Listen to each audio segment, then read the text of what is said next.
Bom, volta às aulas tem sido nosso assunto recorrente por aqui, gerando expectativas, gerando muitas dúvidas dos nossos ouvintes. A gente vai falar sobre isso agora com o Dr. Marco Aurélio Safadi, presidente do Departamento de Infectologia da Sociedade Brasileira de Pediatria. Muito bom dia, Dr. Safadi. Obrigada por atender o Band News São Paulo. Bom dia, Gabriela. Bom dia, Ivan. Bom dia a todos que nos acompanham. Bom dia. O senhor vai presidir, vai integrar essa comissão médica da educação de São Paulo. Eu queria começar perguntando justamente sobre esse trabalho para o senhor. Como é que essa comissão vai funcionar? Vai atuar junto com o Centro de Contingência do Coronavírus? Como é que vai participar das decisões de interrupção ou de retomada das aulas? Bom, essa é uma comissão médica composta por epidemiologistas, infectologistas, pediatras, enfim, pessoas com experiência, né, na área e que tem como objetivo dar, vamos dizer, subsídio científico à Secretaria da Educação, ao governo do Estado e com um aspecto de consultoria. Então, esse será, vamos dizer, o nosso papel, né, nesse momento do retorno às atividades escolares, né, que se avizinha aí na próxima semana.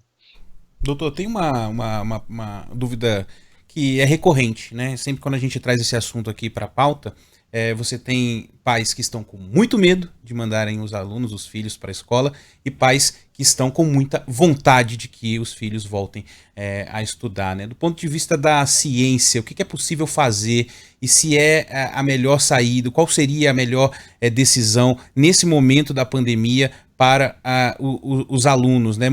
A gente já ouviu especialistas aqui, por exemplo, falando que lá no começo fechar a escola foi um erro, né? Lá no ano passado, em 2020, e agora tem esse movimento já com data para volta às aulas. Não sei se é possível, mas é possível tranquilizar os pais, né? É possível voltar às aulas com segurança, né? Como é que o senhor vê e enxerga todo esse processo aí de volta às aulas? Sua pergunta é muito importante, né, Ivan? E acho que a gente tem que ter muita sensatez para respondê-la, né, e para expor qual é a nossa realidade. Então, eu acho que o retorno às aulas e às atividades escolares, na nossa opinião, é uma das atividades essenciais, é uma das atividades que consideramos essenciais. Por que eu digo isso? O fechamento das escolas, passados praticamente um ano, né, com as escolas fechadas aqui no nosso país, esse fechamento trouxe prejuízos muito importantes para a população pediátrica, prejuízos de todos os aspectos, cognitivos, saúde mental, risco de evasão escolar.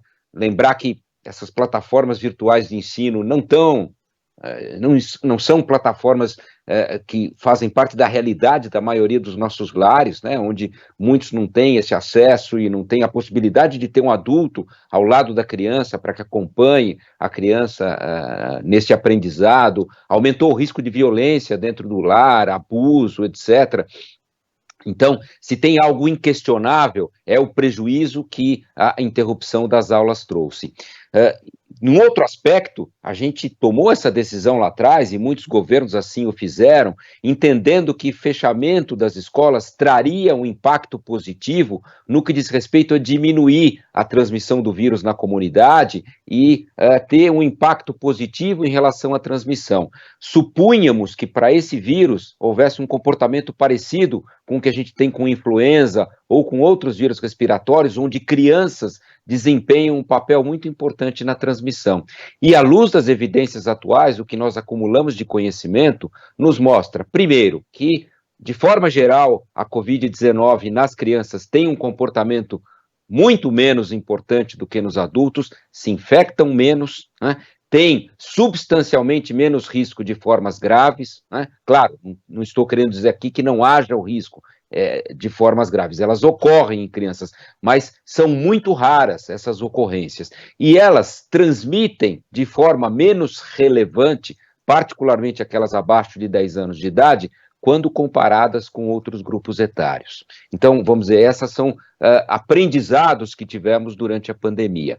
Paralelamente a isso, Ivan, e esse creio que também seja um ponto muito importante, ao não mandarmos as crianças para as escolas, o que acontece na prática, e isso não é uma opinião, são dados científicos que têm mostrado isso, as crianças acabam frequentando outro tipo de atividades, então elas vão para o clube, vão para o parque, vão para a rua, vão para bares, para restaurantes, às vezes com seus pais, E o que a gente tem visto é que o risco de infecção nesses locais, ele é maior do que nas escolas.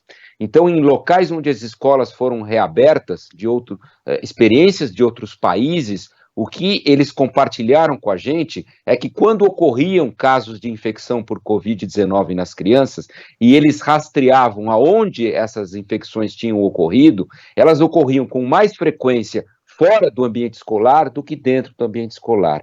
Então, em resumo, se nós tivermos possibilidade de implementar as medidas que são importantes no que diz respeito à segurança das crianças nas escolas para diminuir o risco dessa infecção, eu entendo que esse seja um caminho que, no balanço, é um caminho que traz mais benefícios do que inconvenientes. E, destacando como fala final, não há um caminho isento de riscos. Né? O que o senhor fala acho que é sintomático. Eu tive uma professora que mandou mensagem aqui para a gente falando da última vez que as aulas retornaram, né, com aquelas atividades de apoio, né, e ela falando assim, poxa, todos os alunos com máscara, um cuidado danado, nananana. Aí chegou no fim de semana, recebi fotos no WhatsApp aqui de todo mundo da turma na festa de aniversário de um dos alunos, né, que é exatamente isso que o doutor falou, né, você deixa de ir à escola, mas você acaba se encontrando em outros lugares, né. E eu queria perguntar, doutor, o que a gente pode fazer para evitar situações como o que a gente tem visto, por exemplo, a gente contou mais cedo sobre Campinas, que já tem 3 escolas com casos notificados, em 2 delas um surto, em uma delas em especial, onde 37 funcionários foram contaminados, as escolas suspenderam as aulas por pelo menos 15 dias. Como é que a gente pode evitar que isso se repita e pensar também numa proteção, obviamente, para funcionários, para professores que estão em contato com essas crianças e estão, por serem adultos, pelo que a gente conhece do vírus até agora, estão mais suscetíveis aos efeitos da Covid-19? Bom, muito importante seu ponto, né, Gabriela? E aqui vale a pena um esclarecimento, particularmente com esse exemplo de Campinas que você citou, que acho que é emblemático, né?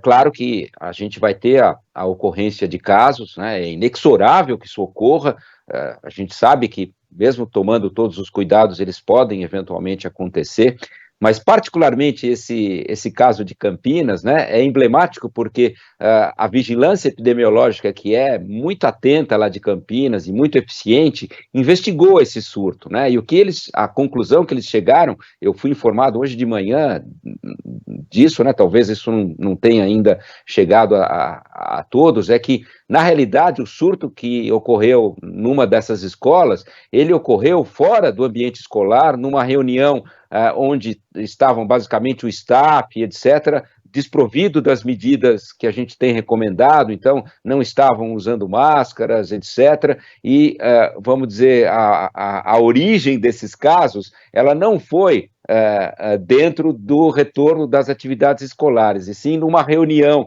mais ou menos expressando aquilo que o Ivan há pouco colocou, as aulas não tinham nem ainda retornado quando essa reunião ocorreu e que foi a origem, né, desse surto. Então, destacando mais uma vez a importância, né, da fala do Ivan há pouco, não basta a gente ter as medidas de proteção nas escolas, é importante que todos compreendam, né, que a gente, nesse momento em que o vírus está circulando, a gente ainda precisa tomar todas essas medidas no que diz respeito à proteção. Mas, claro, casos ocorrerão, e nisso é importante que a vigilância sanitária e a Secretaria de Educação estejam atentas para implementar as medidas de reconhecimento e de investigação desses casos, né? Testagem, rastreamento, para que a gente possa identificar, né, com precisão a origem dos eventuais surtos e poder implementar as medidas de contenção no momento oportuno, onde elas são eficientes. Nós estamos conversando aqui no Band News São Paulo com o Dr. Marco Aurélio Safad, ele é presidente do Departamento de Infectologia da Sociedade Brasileira de Pediatria e integrante dessa recém-criada Comissão Médica de Educação de São Paulo, que tem muitos questionamentos que vão chegando aqui, e meio que em tom de cobrança, sabe, doutor? Como se o senhor fosse o governador, né, para decidir as questões, mas não é bem por aí. Mas eu queria pegar esse gancho, porque parece disparo em massa, mas não é não, é porque realmente é uma dúvida e é um questionamento que sempre chega, que em relação aos professores, são muitas críticas no sentido de quando vocês falam sobre volta às aulas, vocês só falam de alunos, vocês não falam dos professores, os faxineiros também não são contaminados, os merendeiros não são contaminados, então peguei aqui 3 mensagens que chegaram pra gente nesse sentido, né, como é que ficam os funcionários nessa questão, e há, por exemplo, por parte dos sindicatos dos professores, não é uma exigência, mas é uma intenção de que as aulas só deviam voltar quando os professores fossem vacinados, né? Eu queria saber a sua visão em relação a isso, sobre a vacinação desse grupo específico. Aproveitando também para perguntar sobre a vacinação dos mais jovens, esses que estão circulando e, enfim, transmitindo também o vírus, com essa possibilidade de transmissão do vírus. Como é que o senhor vê a questão dos professores, dos funcionários, dos diretores, as pessoas que trabalham nas escolas e também em relação à vacinação desse grupo, doutor? Bom, 2 pontos fundamentais, né, e obrigado por trazê-los aí à pauta para discussão, porque creio que sejam importantes. E eu vou aqui comentar um conflito de interesse que eu tenho. Eu sou professor, né? A minha atividade, talvez mais importante junto com o exercício da medicina, é a docência. Então, eu sou professor há mais de 30 anos, sou um professor universitário, mas eu entendo perfeitamente isso, né? A gente vive esse problema e, de novo, a gente tem que entender que o retorno às escolas é uma atividade essencial, tão essencial como, por exemplo, o retorno, ninguém interrompeu as atividades hospitalares e uma série de outras atividades que são importantes, então a gente tem que se munir de todas as formas para nos proteger. Então é perfeitamente compreensível a preocupação de todo o staff que trabalha nessas escolas, eu sou solidário, totalmente solidário a isso, a gente tem que implementar as medidas de segurança para esses profissionais, destacar que as medidas que são implementadas de segurança para as crianças são também para os professores e para os demais funcionários. Os estudos têm mostrado que muitas vezes quando ocorrem casos de infecção, curiosamente, quando se rastreiam esses casos, a infecção não ocorreu a partir de uma criança, na maioria das vezes, e sim a partir dos próprios colegas e funcionários. Então, destacar a importância de esclarecer para esses indivíduos que essas medidas de proteção, uso das máscaras, etc., durante o período em que ele está no convívio ali e no exercício da sua profissão, ele tem que ser destacado como importante para que se mantenha atento a isso. Também destacar que aqueles que se encontram em situação de vulnerabilidade ou de fragilidade, porque tem uma idade mais avançada ou porque é portador de uma doença que o faz de maior risco, esses indivíduos têm que ser poupados nesse momento, né, de suas atividades, e tem que se encontrar uma maneira que eles possam contribuir, né, mais dentro de um ambiente de segurança, né, sem expô-los, vamos dizer, a um maior risco, a exemplo do que a gente fez no nosso hospital e uma série de outros locais de trabalho.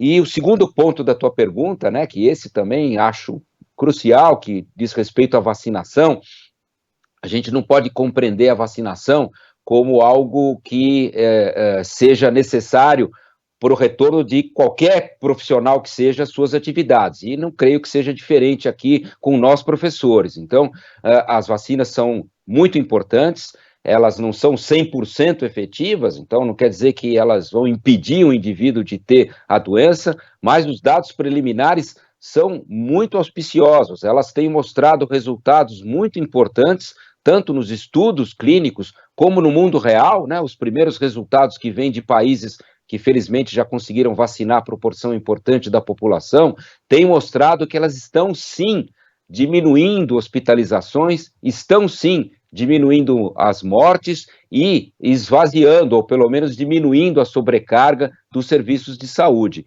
Então é muito importante que a gente crie mecanismos que consigam, vamos dizer, deixar as vacinas disponíveis para todos. Os professores estão incluídos aí entre os grupos a serem vacinados no plano do Ministério da Saúde, tem uma sequência onde eles serão contemplados.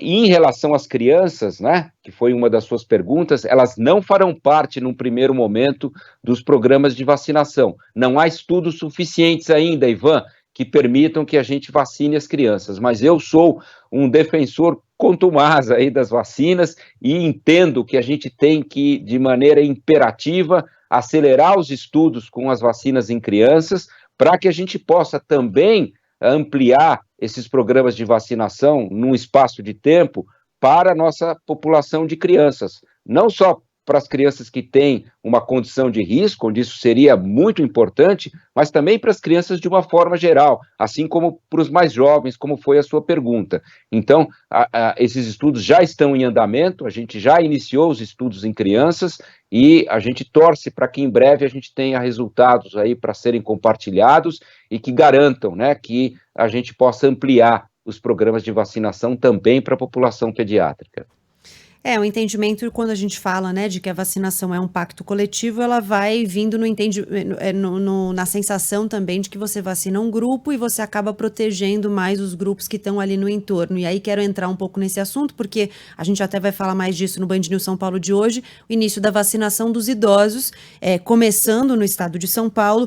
E aí quero trazer uma pergunta para o senhor, porque tem várias dúvidas de ouvintes chegando aqui. O Moacir, por exemplo, diz que tem um filho de 5 anos que tem asma, uma comorbidade, e ele diz que não se sente seguro que o filho volte sem vacina. Outros ouvintes dizendo que têm filhos e vivem com pais e mães, ou seja, pessoas idosas que convivem com essas crianças. Enfim, não dá para a gente entrar aqui no caso a caso, ficaria difícil responder todo mundo, mas o que eu queria perguntar para o senhor é o que o senhor recomendaria para as famílias que têm algumas dessas especificidades. Então, tem pessoas com comorbidades na casa ou crianças que convivem com idosos. O senhor recomendaria que elas esperassem a vacinação, por exemplo, aos idosos para que as crianças voltassem às escolas? Esse é um ponto muito importante. A gente tem que, como eu disse, respeitar algumas individualidades e fragilidades, né, Gabriela? De fato, a gente não vai ter como vacinar as crianças, como eu disse há pouco, e até que a gente alcance essa imunidade que você citou, né, que com uma proporção grande da população vacinada, caso essas vacinas de fato consigam também impactar não só em doença, mas também em infecção, ou seja, que elas possam prevenir de fato que não só a gente não tenha sintomas, mas que a gente nem mesmo contraia o vírus, a gente vai ter sim essa possibilidade de estender, mesmo sem vacinar todo mundo, o benefício para a nossa população. Mas isso é um caminho ainda longo, a gente ainda está muito longe disso. Então, essas situações peculiares têm que ser analisadas caso a caso.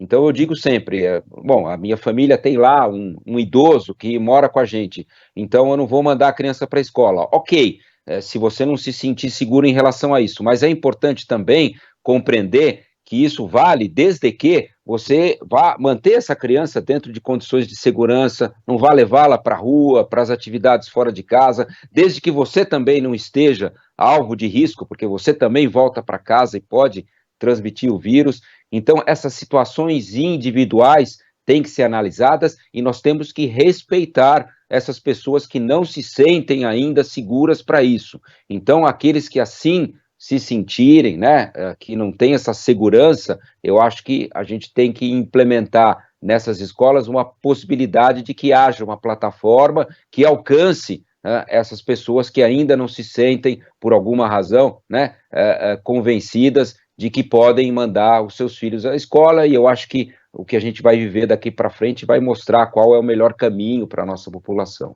Bom, sempre lembrando que o retorno é facultativo e que os professores, funcionários que têm comorbidades ou fazem parte do grupo de risco, esses não voltam às aulas, segundo já determinou aí o governo do estado de São Paulo. Bom, são muitas perguntas, são muitas questões, o nosso tempo é muito curto, mas a gente sabe que sempre pode contar aqui com o senhor, doutor Marco Aurélio Safadi, presidente do Departamento de Infectologia da Sociedade Brasileira de Pediatria, que agora vai ajudar também as autoridades a tomarem decisões aí em relação à volta às aulas para a segurança de todo mundo, né? E de alunos, professores, funcionários.